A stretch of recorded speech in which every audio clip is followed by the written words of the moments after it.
بسم اللہ الرحمن الرحیم الصلاۃ والسلام علیک یا رسول اللہ وعلی آلک و اصحابک یا نور اللہ۔ نبی کریم صلی اللہ علیہ وسلم کا قرب پانے کا طریقہ۔ جو شخص بھی نبی کریم صلی اللہ علیہ وسلم کا قرب حاصل کرنا چاہتا ہو، ان کی محبت میں اضافہ ہونا چاہتا ہو، تو اسے چاہیے کہ رات سونے سے پہلے کوئی سا بھی درود پاک باوضو ہو کر اپنے بستر پر بیٹھ کر دو زانوں بیٹھ کر تصور یہ کرے کہ اس کے سامنے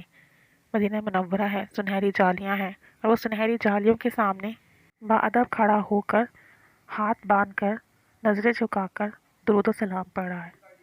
کوئی سا بھی درود و سلام جو آپ پڑھنے کے عادی ہیں، وہ درود و سلام اس طریقے سے 313 مرتبہ رات سونے سے پہلے پڑھیں اور روزانہ پڑھیں۔ تو جب آپ اس تصور کے ساتھ روزانہ باوضو ہو کر رات سونے سے پہلے پڑھیں گے، تو بزرگان دین کا کہنا ہے کہ اس سے آپ کے دل میں نبی کریم صلی اللہ علیہ وسلم کی بے پناہ محبت پیدا ہوگی۔ نہ صرف بے پناہ محبت پیدا ہوگی، جلد ہی زیارت باسعادت سے مشرف ہوں گے۔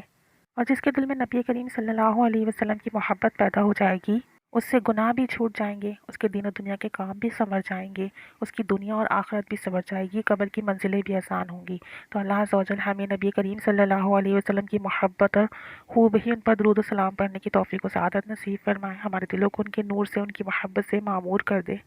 اور اس سے روحانی منزلت میں بھی آسانیاں پیدا ہوتی ہیں۔ تو یہ عمل کریں، انشاءاللہ اس کی برکت سے آپ صلی اللہ علیہ وسلم کی محبت بھی نصیب ہوگی، گناہ بھی چھوٹیں گے، نیکیوں میں بھی اضافہ ہوگا، دل میں نور پیدا ہوگا، دین و دنیا کے کام بھی سنوریں گے، اللہ عز و جل کی محبت اور قربت بھی نصیب ہوگی۔ کوئی بھی درود پاک رات سونے سے پہلے باوضو ہو کر دو زانوں بیٹھ کر نبی کریم صلی اللہ علیہ وآلہ وسلم کا تصور باندھ کر، روزہ انور کا تصور باندھ کر،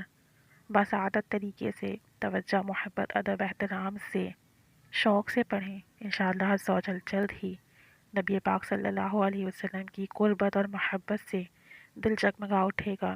ساتھ ہی آپ صلی اللہ علیہ وسلم کی زیارت بھی ہوگی، اور خوب ہی رحمتیں اور برکتیں نصیب ہوں گی انشاءاللہ عز و جل۔ اللہ کریم سب پر کرم فرمائے اور سب کو یہ سعادت نصیب فرمائے، آمین بجاہ نبی الامین صلی اللہ علیہ محمد صلی اللہ علیہ وآلہ وسلم۔